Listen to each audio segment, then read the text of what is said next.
இயேசுவுக்குள் நம்மை அவரோடு கூட எழுப்பி, கிறிஸ்து இயேசுவுக்குள் நம்மை அவரோடு கூட எழுப்பி உன்னதங்களிலே அவரோடு கூட உட்கார செய்தார். சொல்லுங்க, உன்னதங்கள்ல, ஹெவன்ல அவரோடு கூட என்ன உட்கார செய்ய போறார்னு கிடையாது.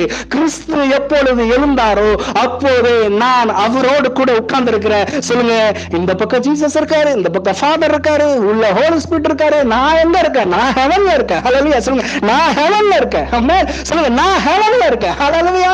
ஆமென். பூமியும் வானமும் எவ்வளவு உயர்ந்திருக்கிறதோ அதே போல இந்த பூமிக்குரிய மனிதர்களுடைய எண்ணங்களும் என்னுடைய எண்ணங்களும் ரொம்ப ரொம்ப ரொம்ப வித்தியாசமா இருக்கும். ஏன்னா நான் அந்த பூமிக்குரியவன் அல்ல. ஆமென். நான் எப்ப ரட்சிக்கப்பட்டனோ, எப்ப கிறிஸ்து இயேசுவை ஏற்றுக்கொண்டனோ அப்பொழுது நான் உட்கார்ந்து இருக்கிற இடம் ஹெவன். ஹல்லேலூயா. பரலோகத்துல நான் உட்கார்ந்து இருக்கிறேன், தேவனோட உட்கார்ந்து இருக்கிறேன். அதனால அவருடைய வழிகளை பரலோகத்திலிருந்து நான் அறிந்து கொள்வேன், அவருடைய எண்ணங்களை பரலோகத்திலிருந்து நான் அறிந்து கொள்வேன், அவருடைய நினைவுகளை பரலோகத்திலிருந்து நான் அறிந்து கொள்வேன். ஏன் நான் காடு நாடு பிரிஞ்சு இல்லை, நான் அவரோடு இருக்கிறேன்.